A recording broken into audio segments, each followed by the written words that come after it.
Síguenos, @Factores de Poder. Suscríbete en nuestro canal de YouTube.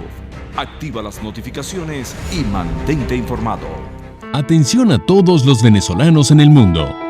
¿Sabías que ya no es un problema enviarle algo a tu familiar en Venezuela? No importa en dónde te encuentres, envía lo que necesites a tus familiares con K-Export. Registra tu casillero en kexport.net y una vez que recibas el email de aprobación, abre tu cuenta en Amazon o eBay y envía lo que quieras. Con K-Export no hay fronteras.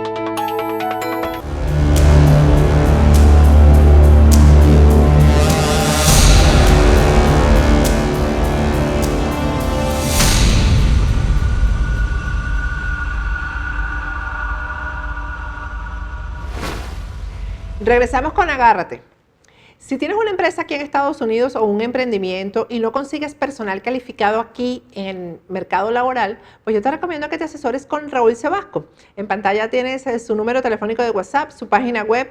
Raúl Sebasco ha ayudado durante más de 25 años a miles de empleadores a conseguir el personal calificado afuera de Estados Unidos cuando no lo consigues aquí en el mercado local. Esto se hace a través de una certificación laboral, que es un programa federal que lo permite.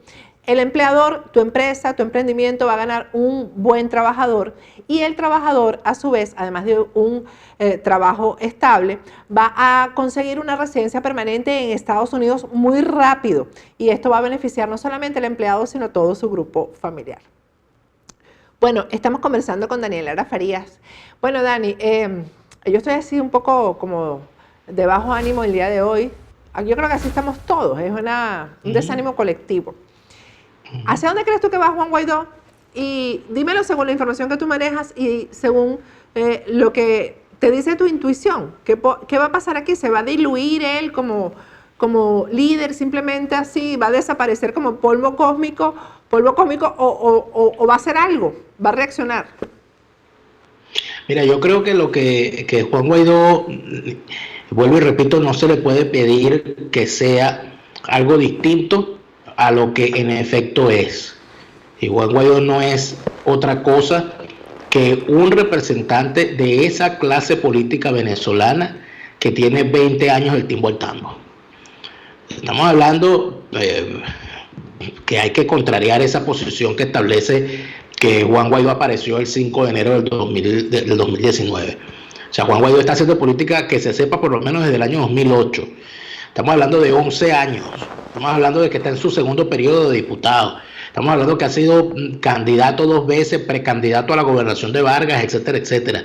O sea, estamos hablando de una persona que ha construido partido político, que ha estado en la construcción del partido político del cual forma parte, que no es que sea que haga en este momento todo lo que dice Leopoldo López. Es que él forma parte del partido de Leopoldo López, que desde el principio siempre fue un club de fan de Leopoldo López, que ahí nadie mueve una hoja sin el aval de Leopoldo López, y que evidentemente esa clase política que en este momento encabeza Juan Guaidó es lo que es. Ahí están desde los Henry Ramos y los Henry Falcón y los Manuel Rosales hasta las María Corina Machado y los Antonio Ledesma. O sea, están todos allí adentro. Ninguno de ellos rechaza que Juan Guaidó sea el jefe de ese grupo. Todos lo ven como el que en efecto está dirigiendo en este momento el proceso político desde el lado de los que entendemos son la clase o conforman la clase política democrática. Entonces, pedirle a Juan Guaidó que se deslinde de quienes están dentro de la oposición es pasar por encima de los hechos. O sea, no pueden depurar a Henry Ramos Alú, porque Henry Ramos Alú es diputado y es jefe de un partido que controla una fracción. No puede deslindarse de Manuel Rosales, porque Manuel Rosales le controla a su partido. No puede deslindarse de Timoteo Zambrano, porque Timoteo Zambrano es diputado. No puede deslindarse de Henry Falcón, porque Henry Falcón maneja una tropa de diputados también. Como no puede deslindarse del todo, pero parece que no le pesa, de María Corina Machado y de Antonio Ledesma, que como tienen menos diputados, obviamente son más prescindibles que otros. Esa es la realidad. O sea, lo demás es como buscar a Dios por los rincones. Ahora, yo creo que la gran pregunta ahora no es qué va a hacer Juan Guaidó. La gran pregunta ahora es qué vamos a hacer ¿qué va a hacer el país? ¿Qué va a hacer la sociedad venezolana? Y yo ayer, Patricia, caí en cuenta de algo que sinceramente debo confesar, no sabía, no conocía, y no lo vengo a sacar de la nada para someter a nadie al escarnio. Pero en el año 98, aquí una cuestión básica. En el año 98 había 2 venezolanos, 2 empresarios venezolanos en la lista Forbes. La lista Forbes es hecha por la revista Forbes, donde se agrupan como un ranking de la gente más rica del mundo. En el año 98 había 2 venezolanos, 2 en esa lista. Lorenzo Mendoza, cabeza del Grupo Polar, y Gustavo Cisneros, cabeza de la organización Cisneros. En estos 20 años de chavismo ha ocurrido un milagro. No solamente es que ha quebrado el país en pleno, sino que estos 2 señores no han dejado de estar en la lista Forbes. Pero es que hay algo peor. Es que ayer verifico, por pura casualidad, y me encuentro que no solamente están estos 2 señores aún en la lista Forbes, sino que entró un tercer venezolano a la lista Forbes con más dinero que los otros 2 juntos. Y es en este momento el hombre más rico de Venezuela según la lista Forbes, Juan Carlos Escotet, cabeza del Grupo Banesco. No voy a entrar a especular las particularidades del señor Escotet, pero vamos a preguntar un solo hecho fáctico que no cae en especulaciones. ¿Tiene sentido que un país haya caído en la quiebra durante 20 años, que se haya ido en barrena económica, que haya tenido un control de cambios por 15 años, que haya tenido no sé cuántas devaluaciones, porque ya perdimos la cuenta del número de devaluaciones, que le haya quitado 8, 9, 10, 12 ceros a la moneda, que haya quebrado el aparato productivo, que haya lanzado fuera de la frontera a casi 6 millones de venezolanos, que haya acabado a través de las expropiaciones y de las estatizaciones con la mayoría de las empresas, y que haya sepultado al Producto Interno Bruto, a esa catástrofe nacional. ¿Tiene sentido que dentro de toda esa catástrofe un hombre pase de ser un modesto corredor de bolsa a ser el hombre más rico de Venezuela y a meterse colado en la lista Forbes por encima de empresarios tradicionales de Venezuela? ¿Alguien puede explicarme eso? ¿Qué ocurrió allí? ¿Será que nosotros, antes de tener a Stalin González como Premio Nobel de la Paz por sus negociaciones en Oslo, vamos a tener a Juan Carlos Escotet como Premio Nobel de Economía por haber logrado el milagro de haber sobrevivido a la tragedia económica de Venezuela y convertirse en el hombre más rico del país y colarse en la lista Forbes? ¿Esto por qué lo pregunto? Porque entonces ahora vamos al punto.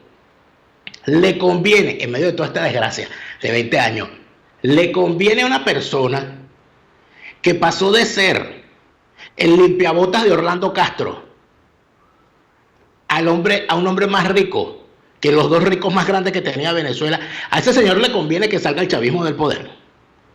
Pero si el chavismo lo ha convertido en multimillonario.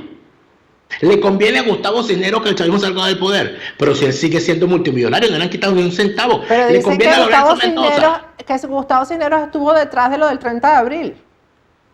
Bueno, si lo estuvo o no lo sabemos. Lo que sí sabemos es que ha estado detrás del chavismo estos 20 años, desde el origen. Porque Gustavo Cisneros es el jefe de los chavistas originarios. El primer chavista originario es él, porque fue el financista del chavismo desde su más tierna edad en el año 97. No puede decir lo contrario. Si vamos a hablar de chavistas originarios, anoten allí a don Gustavo Cisneros. Pero también está detrás del financiamiento original de Voluntad Popular, ¿no? Bueno, porque estamos hablando de unos empresarios que desde hace muchísimo tiempo, Patricia, financian a todos los proyectos políticos que de alguna manera le puedan brindar algún beneficio en determinado momento. Aparte de eso, acuérdate que yo no sé si él es el padrino de bautismo de Leopoldo López, porque la mamá de Leopoldo López fue durante 20 años mano derecha de Gustavo Cisneros. Eso es algo que la gente no sabe. Hay gente que se desayuna con eso, Gustavo Cisneros. No, muy cercana, no, la mano derecha durante 20 años de Gustavo Cisneros. Bueno, una señora que muy tenía cercana. que tenía una La fama mano de derecha buena. está muy cerca de uno, es lo que estoy diciendo. Sí, pero me refiero a que es mucho más que una persona cercana. Es que era prácticamente la que manejaba los asuntos más directos de la organización Cisneros, de manos de Gustavo Cisneros. Y que era una persona, por cierto, que hay que decirlo, que era una persona con una reputación, la señora Antonieta Mendoza de López, con una reputación de gran gerente. Que la hizo salir de una reputación de gran gerente, de buena gerente. Claro, y que salió de la organización Cisneros a PDVSA. O sea, que porque así se manejaban las cosas. Aquí antes, en la democracia, una persona pasaba de ser la mano derecha de Gustavo Cisneros para pasar a ser directora, vicepresidenta de Recursos Humanos o directora de Recursos Humanos de PDVSA. Porque así se manejaba el negocio, que así se sigue manejando. Es que los Cisneros siguen siendo siguen haciendo lo mismo con todos los gobiernos. Han manejado PDVSA ayer, hoy, mañana y lo piensan seguir haciendo siempre. Y entonces aquí la gran pregunta es, ¿le conviene al señor Cisneros que el sistema en medio del cual él se ha movido tranquilamente, como decía Arturo Salpietri, le conviene a esos microbios dentro de la gangrena que usted use el desinfectante? ¿Le conviene? Yo sé que el señor Lorenzo Mendoza tiene muchos méritos y yo sé que estos señores son multimillonarios por alguna razón. Algo han hecho bien, obviamente. Pero yo quiero que le expliquen algo a la gente. ¿Cómo llevaron un país a la depauperación y se salvan 3? Y la balsa que tenía a 2 en el 98 se montó un tercero en medio de un poco de devaluaciones, en medio de un control de cambio, en medio de una barbaridad, de una sangría de corrupción que hubo en este país. Una cosa horrorosa. Un tipo pasa de ser el cargamaletín de Orlando Castro para terminar siendo el primer hombre más rico del país. Y entonces ahí viene la gran pregunta.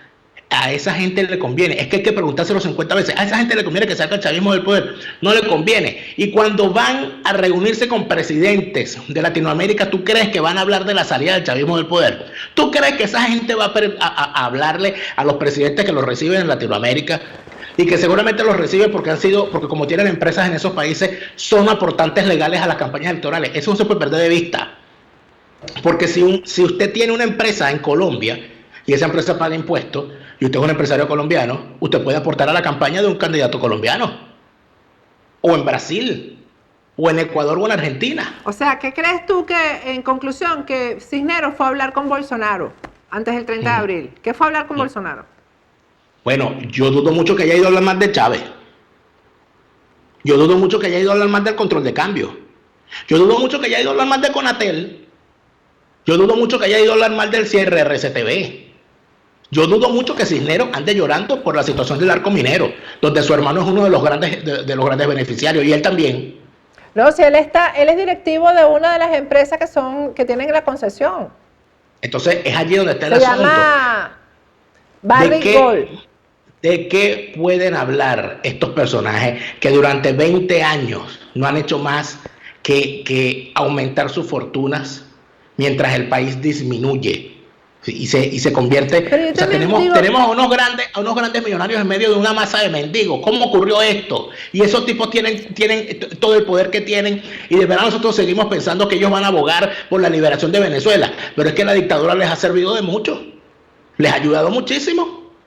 Pues imagínate tú la lista Forbes, porque por cierto, yo no sé por qué la gente, yo quisiera saber qué método utilizan en la lista Forbes, porque uno busqué en esa revista, que no encontré a Diosdado Cabello por ninguna parte. Que eso te iba a decir, que no puede ser la única fortuna, no podemos hablar del señor Escoté nada más, es que aquí, ¿cuánta gente no tiene una fortuna que no se pueden medir, no se puede contar el dinero que tiene y no aparecen en Forbes? Quizás que sean empresarios estructurados que no se beneficien a través del narcotráfico, que puede ser el caso, por eso no está Diosdado, que es rico por el narcotráfico. No, bueno, y estamos hablando de que además de eso, aquí hubo gente porque aquí el tema de la corrupción en Venezuela, que siempre ha sido una cosa horrible, antes se hablaba de casos de corrupción, bueno, bueno, aquí salió un presidente del poder por una partida secreta de 17 millones de dólares, al cambio eran 250 millones de bolívares, y perdió la presidencia. Bueno, hay una señora que por ser la enfermera de Chávez, por ponerle el pato a Chávez y por cambiarle los centros de cama, se logró birlar 4.000 millones de dólares. No, porque en ese momento no, Chávez, es que yo no sé ni en qué momento fue ella enfermera de Chávez, porque no fue cuando Chávez tenía la enfermedad. Bueno, debe ser que tenía otras dolencias o necesitaba enfermera para otras cosas. Uno no sabe, porque Chávez ha tenido una vida tan... Hay que esperar que David Placer escriba el libro Las enfermeras de Chávez, que seguramente lo debe estar preparando por ahí, porque David Placer se sabe todos esos cuentos, los brujos, las brujas, los santos, todas esas cosas. Por ahí debe haber algo. Pero es que el gran planteamiento es... Las enfermeras y las aeromosas de Chávez. Las enfermeras, las aeromosas, los mesoneros, los guardaespaldas, y no sigamos. Pero el gran planteamiento viene a ser el mismo. Los que se han beneficiado, hay políticos que han pasado de ser estudiantes en alpargatas a ser diputados de zapatos Ferragamo. Yo quiero que me expliquen ese milagro. Sin graduarse y sin trabajar. Peor aún, sin cobrar, porque la Asamblea Nacional no pagan. Entonces, ¿cómo? Bueno, cobran algunos y otros no. Bueno, pero ¿qué milagro es este entonces de Nuestra Señora? O sea, ¿a cuál santo le rezaron ellos para que ese milagro se les diera? Entonces, mira, aquí le podrán decir a uno que uno lo que hace es restar, que uno lo que hace es dividir, que uno lo que hace es hablar mal, que uno de barriga verde, tripas azules, todos esos insultos bellísimos que nos dejan en los comentarios del canal, que yo los disfruto mucho porque veo tanta cosa distinta y tanta creatividad en los insultos. Pero yo vengo y les hago una pregunta seriamente. ¿De verdad, después de ver el comportamiento de estos personajitos, a ustedes les va a preocupar que la comunidad internacional no nos tome en serio? Es que demasiado en serio nos han tomado todo este tiempo. Demasiado en serio nos han tomado todo este tiempo. Mira nada más las actuaciones de lo que son los representantes o los embajadores de Juan Guaidó, que se salvan muy poquito.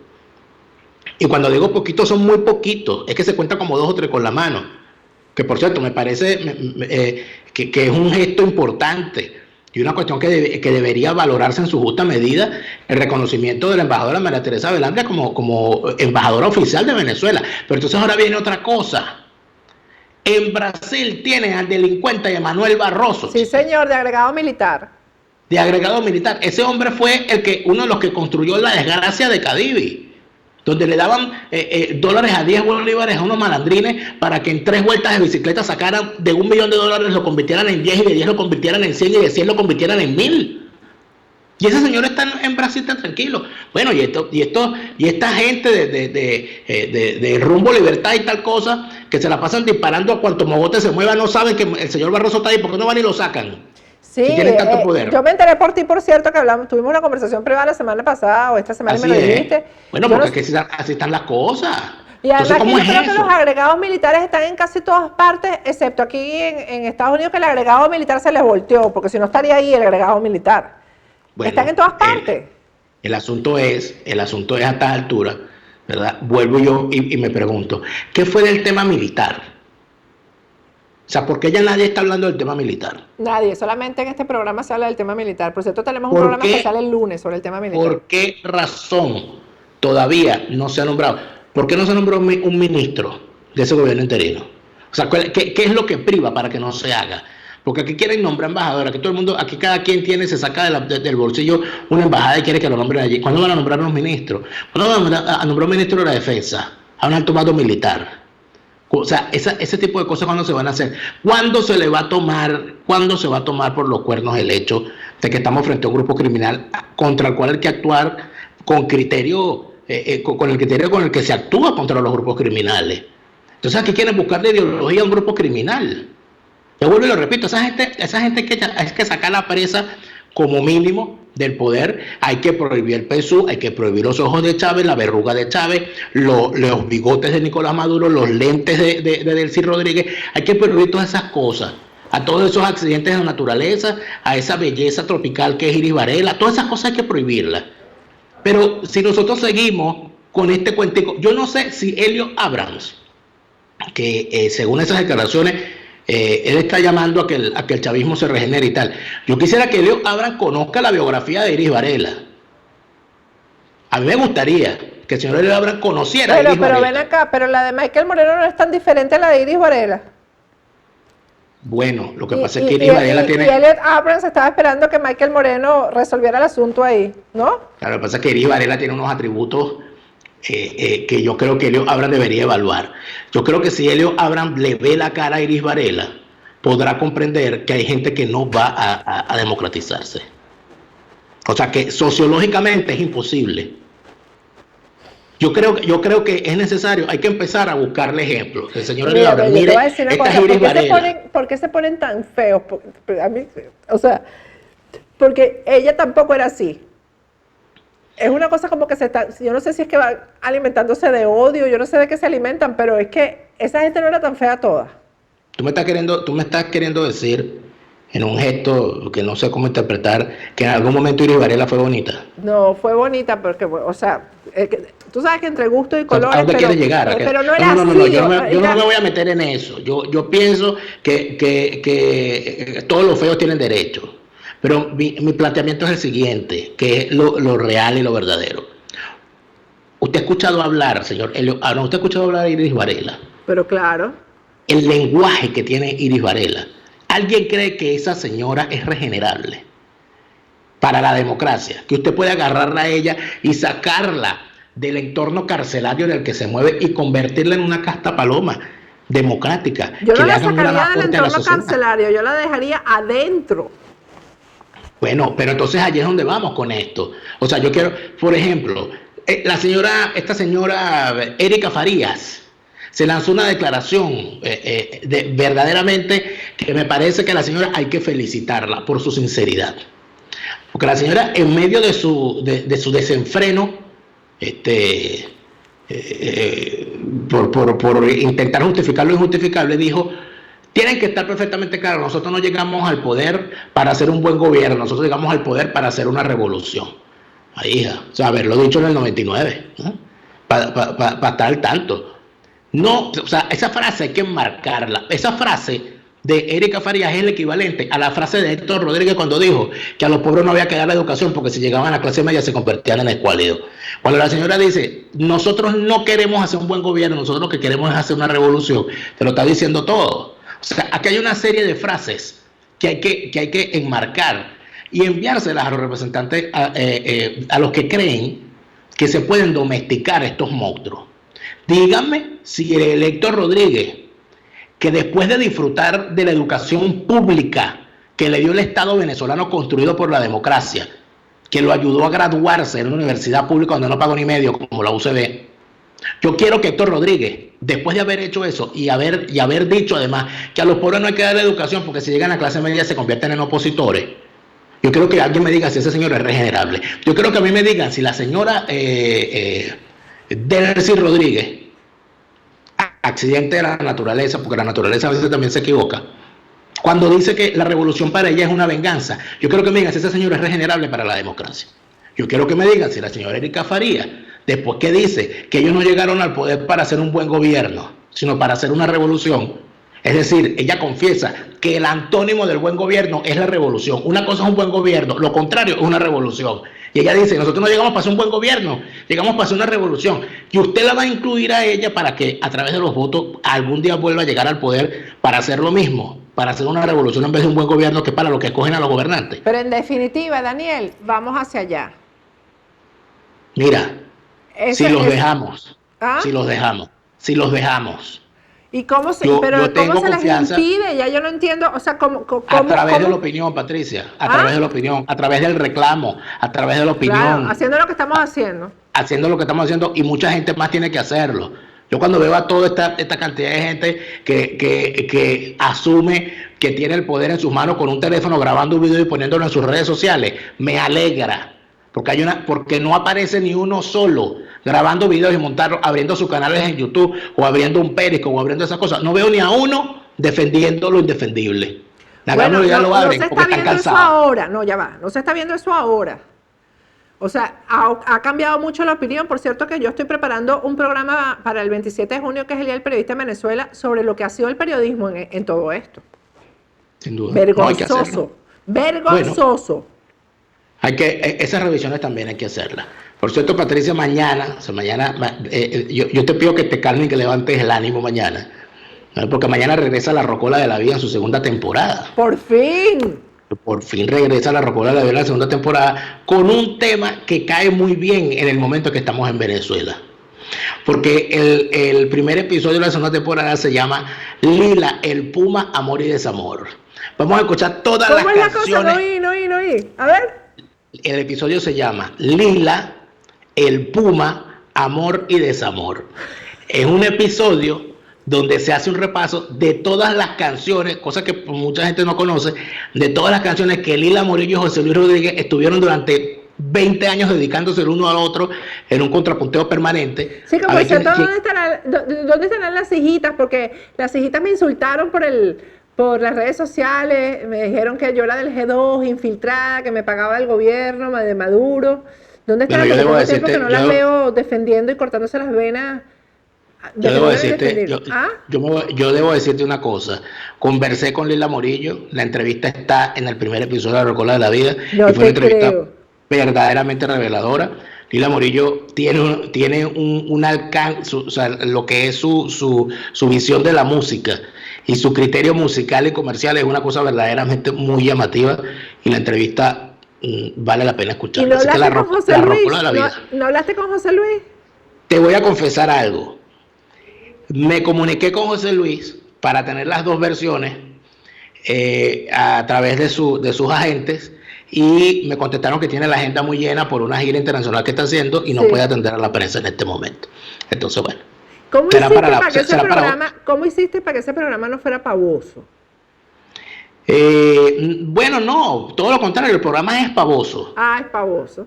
Claro, ese programa tiene cortinas de lágrimas de San Pedro, tiene aguardiente de Cocuy, eso es una cosa pavosa porque es la rocola de la vida. ¿Qué vamos a hacer? Por supuesto, la jaula de oro es predominante ahí, me imagino, ¿no? Usted sí sabe, compañera. ¿Ah? Usted sí sabe. No, yo no, el que sabe más aquí eres tú. A mí jamás se me hubiera ocurrido hacer un programa con Lila y a mí no se me hubiera ocurrido eso. Tú eres muy ocurrente, obviamente. Bueno, escúchenlo mañana a través de las distintas plataformas: Spotify, iTunes, TuneIn, Evox, La Rocola de la Vida. La Rocola de la Vida, que le hace competencia al DJ Fer ese, porque DJ Fer me ha grabado una rocola ahí, entonces yo, ¿qué pensará el DJ Fer de mí? Porque mira, reggaetón, salsa. Yo quiero pedirle al DJ Fer que me grabe otro. Por ejemplo, con canciones de Menudo, canciones de ABBA, las canciones de Mecano.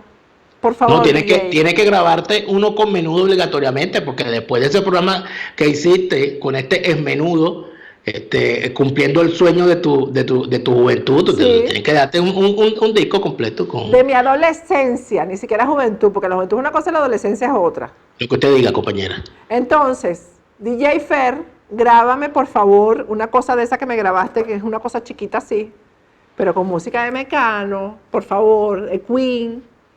Esa es la música que a mí me gusta, no con reggaetón. ¿Por qué él me habrá relacionado a mí con el reggaetón? Dime tú, Dani. Porque te ves joven. Eso tiene que ver con la juventud. Te ves joven y que se me pasó el tiempo. Se nos acabó este programa por hoy, Patricia. Hasta la semana que viene. ¿Cuándo sale la rocola? ¿Mañana? La Rocola de la Vida sale este viernes en todas las plataformas de podcast: iTunes, TuneIn, Evox y Spotify. No lo pelo, y ya saben, ustedes unas velas, unos ramalazos ahí mientras estén escuchando la pavosería esa. Gracias, Daniel Lara Farías. Gracias a ti.